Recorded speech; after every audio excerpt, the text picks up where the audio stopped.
Hi everyone, this is Elizabeth at craftsbyhappystamper.com. The card I'm sharing with you today I think is a very simple and classy Christmas card, and it's part of a sketch challenge presented by Can You Case It? So you should definitely click on the link and see some of the other entries below. So to start off, I took some of the Home for Christmas Designer Series paper and cut it at 4 by 2 3/4, and I took just a blank white, scratch piece of white paper that is 4 by 5 1/4 to mount this on, just to help, keep everything together and make everything very simplistic. So I took some of this Home for Christmas Designer Series paper, and pretty much every single piece of this paper you could use very strikingly in this same simple way, and I cut it the exact same way. So this is a piece of 1/4 inch by 5 1/4 red foil that is in the holiday catalog from Stampin' Up! Right now. It's gorgeous red foil cardstock, so it's very sturdy. You definitely use it to have some sturdy sentiments, but I'm just going to put a stripe across the bottom to help ground this card a little, to help bring it together.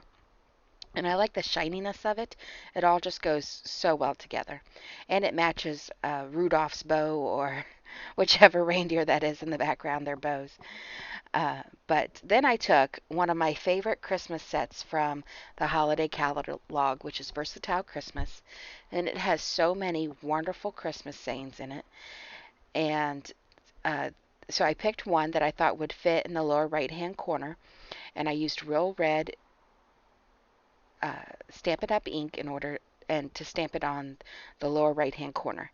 If you've done any like sort of design studies, then you know that most design goes in what in thirds, so you should theoretically, you know, the red foils on the bottom third line to help draw the eye. I don't know why things in three look better. I'm sure there's some sort of philosophy behind why that looks so much better.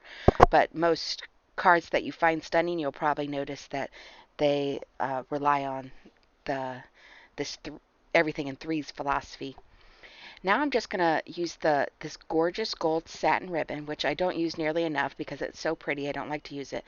But I'm not very good with bows, and I thought a bow would be a little chunky on this card, so I just tied a simple knot.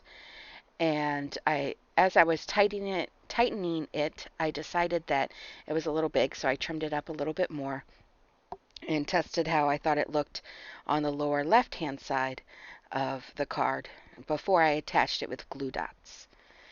So most of my ribbon attachments with glue dots are fast fuse, but I didn't want to put fast fuse on this just because I wasn't sure if it would, if the way the knot laid on the paper, if it would completely cover. So this very simple card. So there I'm just, judging how it looks before I add the glue dots. So this very simple card was one of 4 cards I did at my stamp club this past month. Normally I only do 3 cards, but this one's extremely simple, so I decided to do 4. But I think that quite a few of the ladies decided that this was the way they were going to mass produce a lot of their Christmas cards, because lots of us send a bunch of Christmas cards, but they can be really time consuming if you get really involved. But this is just a simple, classy card, and it's really quick and it doesn't take much effort, but it looks very classy. So I am mounting it on some early espresso card base. It's just a traditional top fold card that is 8.5 by 5.5, and it's scored at 4 1/4. And when I'm doing layers, I usually like to use liquid glue because I'm not very good at lining it up exactly at the beginning when I first lay it down. So if you put some liquid glue and you put a little bit extra, you don't want to put a thin line because then it won't wiggle, but a little bit extra liquid glue allows you a little time to wiggle it onto the cardstock and make sure it's exactly lined up the way you like it. And then I used a bone folder to make sure that the crease at the top was nice and tight so that it closed nicely. Now the inside I'm also going to keep simple. I'm just using a Merry Christmas sentiment from that same stamp set, Versatile Christmas, and I'm going to stamp it in Real Red also in the center.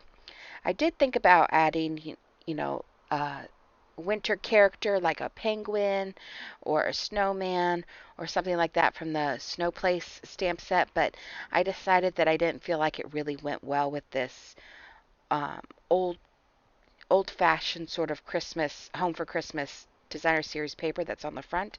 So I just decided to keep the inside simple with the Merry Christmas, and then I once again used liquid glue to attach it to the inside of the card base. And that's pretty much it for the card. I don't know what's going on with the video. If it looks a little jerky to you, I'll have to figure out if I'm doing something wrong on my camera settings. But I hope you enjoyed this video, and that if you like this video, please give it a thumbs up. And if you haven't subscribed to my channel, please do so now. Thank you.